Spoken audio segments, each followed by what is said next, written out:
महाराष्ट्र के राज्यपाल ने बहुमत सिद्ध करने के लिए कहा है और सुबह 11 बजे सदन की कार्यवाही शुरू होगी। यानी महाराष्ट्र विधानसभा के सदन की कार्यवाही इस फ्लोर टेस्ट के लिए कल सुबह 11 बजे शुरू होगी। मुख्यमंत्री रहे देवेंद्र फडणवीस ने कल राज्यपाल से मुलाकात की थी और फ्लोर टेस्ट की मांग की थी, जिसके बाद राज्यपाल भगत सिंह कोश्यारी ने उद्धव ठाकरे सरकार को बहुमत साबित करने के लिए कहा है। तो आपको बता दें इस वक्त की बड़ी खबर कि कल सुबह 11 बजे महाराष्ट्र विधानसभा की महत्वपूर्ण बैठक बुलाई गई है, जिसमें आंकड़ों की अग्नि परीक्षा होगी। और इस पूरे मामले पर ज्यादा जानकारी के साथ हमारे सहयोगी जितेंद्र दीक्षित लगातार हमारे साथ बने हुए हैं। जितेंद्र, आखिर वो दिन आ ही गया जब यह आंकड़ों की अग्नि परीक्षा सदन में होगी, यानी फ्लोर टेस्ट होगा। लेकिन ऐसे में सवाल यह भी है कि जब मामला सुप्रीम कोर्ट में है, सुप्रीम कोर्ट में फिलहाल दोनों पक्षों को अपने अपने जवाब दाखिल करने हैं, तो क्या यह आंकड़ों की अग्नि परीक्षा ठीक तरीके से हो पाएगी या फिलहाल कोई पेंच फंस सकता है?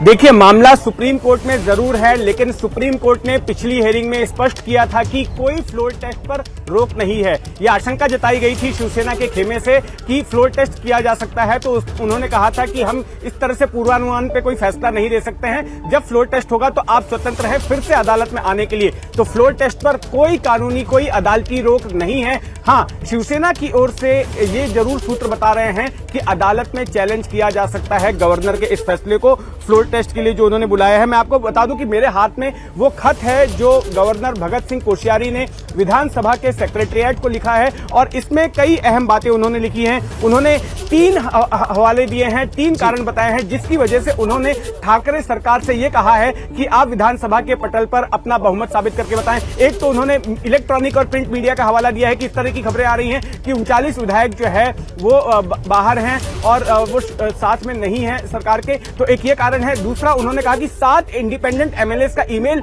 मेरे पास में आया है जो ये बताते हैं कि सरकार के पास में बहुमत नहीं है। और तीसरा कि देवेंद्र फडणवीस जो विपक्ष के नेता हैं, उन्होंने भी आकर ये जानकारी दी है कि सरकार के पास बहुमत नहीं है। तो ऐसे में जरूरी हो जाता है कि उद्धव ठाकरे विधानसभा के पटल पर अपना बहुमत साबित करके बताएं। तो इसलिए निर्देश दिया गया और ये कहा गया है कि कल 11 बजे ये फ्लोर टेस्ट होना चाहिए और किसी भी हालत में 5 बजे के पहले ये फ्लोर टेस्ट निपटा लिया जाना चाहिए। और ये जो पूरा प्रोसीडिंग होगी फ्लोर टेस्ट की, इसका लाइव टेलीकास्ट हो और इसकी वीडियोग्राफी की जाए और वीडियोग्राफी करके उसकी कॉपी गवर्नर को सौंपी जानी चाहिए। इस तरह के निर्देश दिए हैं और उनका कहना है कि ये फ्लोर टेस्ट इसलिए जरूरी हो जाता है क्योंकि कोई आगे अनडेमोक्रेटिक प्रक्रिया ना हो, कोई अनडेमोक्रेटिक गतिविधि ना हो, उसको रोकने के लिए ऐसे में ये फ्लोर टेस्ट किया जाना जरूरी है। साथ में उन्होंने ये भी कहा कि जिस तरह के भड़काऊ बयान सामने आए हैं उनके मद्देनजर हाउस के भीतर और हाउस के बाहर सभी विधायकों की सुरक्षा का इंतजाम भी किया जाए।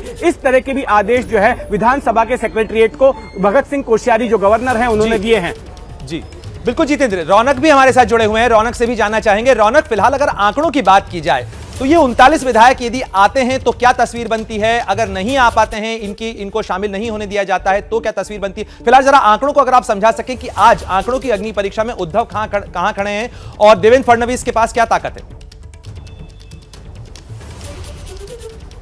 जी देखिए, अगर आंकड़ों के जरिए पूरे गणित को समझा जाए तो मुख्य तौर पर अगर जो गुवाहाटी में बैठे बागी विधायक है वे अगर मुंबई नहीं आते हैं तो भी जो बहुमत का आंकड़ा 125 हो जाता है, वो 125 का आंकड़ा बीजेपी और देवेंद्र फडणवीस का जो कैंप है वो पूरी तरीके से पार करता हुआ दिख रहा है। करीबन 128 विधायकों का समर्थन जो है वो बीजेपी को मिलता हुआ दिख रहा है। मैं आपको बता दूं कि बीजेपी के विधानसभा में 106 विधायक है और उनको 7 निर्दलीयों ने पहले से ही समर्थन दे रखा है। और जो शिंदे गुट के 11 निर्दलीय है वो भी अगर उनके साथ आकर जुड़ जाते हैं, और इसके अलावा जो बहुजन विकास आघाड़ी नाम की छोटा दल है जिनके 3 विधायक है, इन सबको अगर मिला लिया जाए तो 128 का आंकड़ा पहुंच जाता है। जबकि उद्धव ठाकरे सरकार की अगर बात की जाए तो शिवसेना के 16 विधायक ही इस वक्त उद्धव ठाकरे के कैंप में बचे हुए हैं। वहीं अगर बात की जाए तो एनसीपी के पास फिलहाल 51 विधायकों की संख्या है, उसमें से भी अजीत पवार और छगन भुजबल कोविड पॉजिटिव है, लिहाजा वो वोटिंग के वक्त सदन में उपस्थित रहेंगे या नहीं नहीं, ये अभी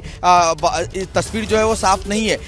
इसके अलावा अगर बात की जाए तो कांग्रेस के 44 विधायक है, समाजवादी के 2 विधायक है जो सरकार को समर्थन दे सकते हैं और सरकार के साथ 3 निर्दलीय भी जो है वो खड़े हुए हैं। तो ये आंकड़ा 116 पर पहुंचता है। ये देखना महत्वपूर्ण होगा कि अगर जो MIM नाम की पार्टी है, AIMIM, उनके 2 विधायक है। पिछली बार जब महाविकास आघाड़ी सरकार का गठन हुआ था उस वक्त उन्होंने एब्सटेंड किया था, क्या वो इस बार महाविकास आघाड़ी के पक्ष में मतदान करते हैं, देखना महत्वपूर्ण होगा। जी बिल्कुल, शुक्रिया रौनक, आपने तमाम जानकारी के साथ पूरे आंकड़ों के साथ बताया कि फिलहाल गणित के अधर बैठता है, लेकिन इस गणित में एक महत्वपूर्ण भूमिका होगी देवेंद्र फडणवीस की, जो पर्दे के पीछे थे लेकिन अब पर्दे के सामने आ चुके हैं। हम रुक करेंगे, हमारे सहयोगी अंकित गुप्ता भी लगातार हमारे साथ जुड़े हुए हैं। अंकित, उद्धव ठाकरे गुट संकट में है तो साफ है, लेकिन देवेंद्र फडणवीस नए और महत्वपूर्ण किरदार हैं इस पूरे खेल के अंदर। फिलहाल उद्धव ठाकरे कैंप का तो अपडेट हमने देखा, लेकिन देवेंद्र फडणवीस इस समय क्या कर रहे हैं? जी फिलहाल देखिए अब बीजेपी खुलकर सामने आ चुकी है। अभी तक जो है, कल तक हम कहें कि बीजेपी का ये लगातार कह रही थी कि हम तो वेट एंड वॉच की पॉलिसी अपनाए हुए हैं, लेकिन कल जब देवेंद्र फडणवीस यहां से दिल्ली जाते हैं, गृह मंत्री अमित शाह से मुलाकात होती है, बीजेपी के राष्ट्रीय अध्यक्ष JP नड्डा से मुलाकात होती है, उसके बाद रणनीति में बदलाव होता है।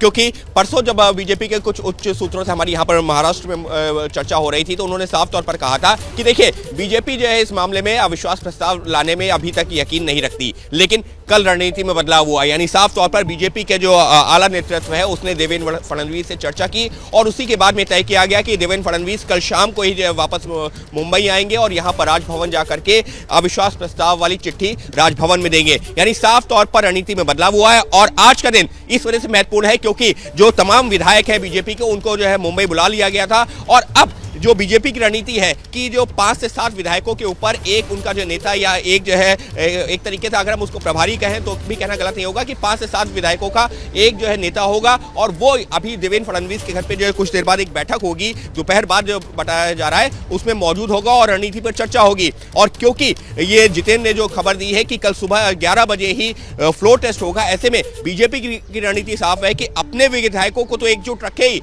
लेकिन उसके अलावा कैसे ये संख्या ज्यादा से ज्यादा बढ़ाई जा सकती है। हालांकि सूत्र ये इशारा कर रहे हैं कि 128, इस बात का जिक्र रौनक ने किया, लेकिन यकीन मानिए बीजेपी अभी 128 के आंकड़े पर भी संतुष्ट नहीं है। कोशिश ये है कि जब फ्लोर टेस्ट हो तो ये आंकड़ा 128 से भी ज्यादा हो। अगर शिंदे गुट के विधायक यहां नहीं पहुंचते, अगर वो पहुंचते हैं तो ये आंकड़ा 170 तक ले जाने की कोशिश में है बीजेपी।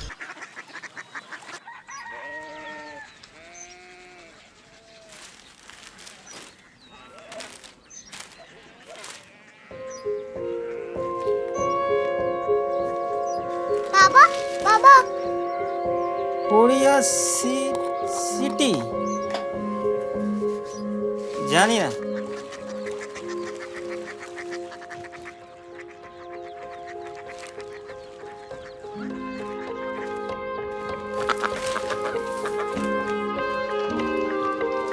Korea city. हाँ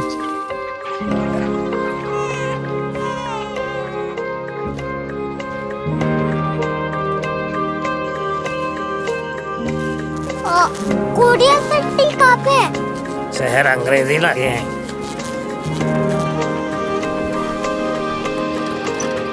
कोरिया सिटी।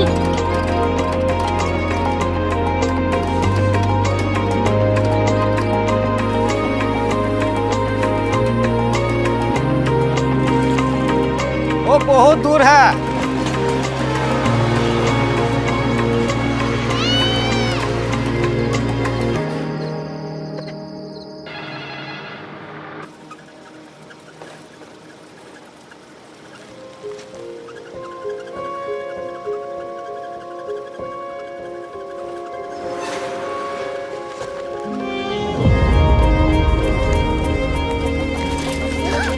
Korea city.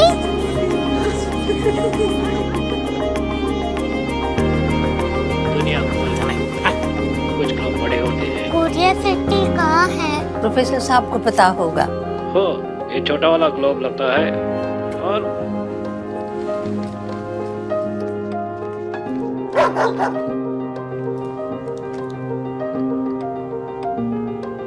पता नहीं, मेरी बेटी से जाके मिल लो, शायद उसे मालूम हो।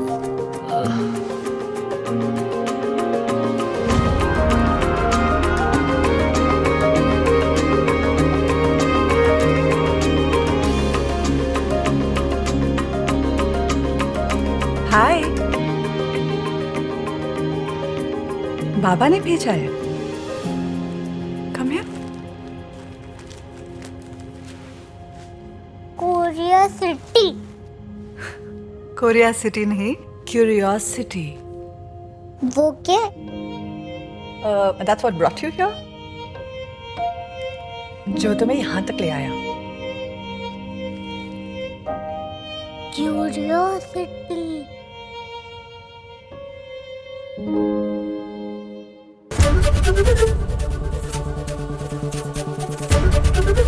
एबीपी न्यूज आपको रखे आगे।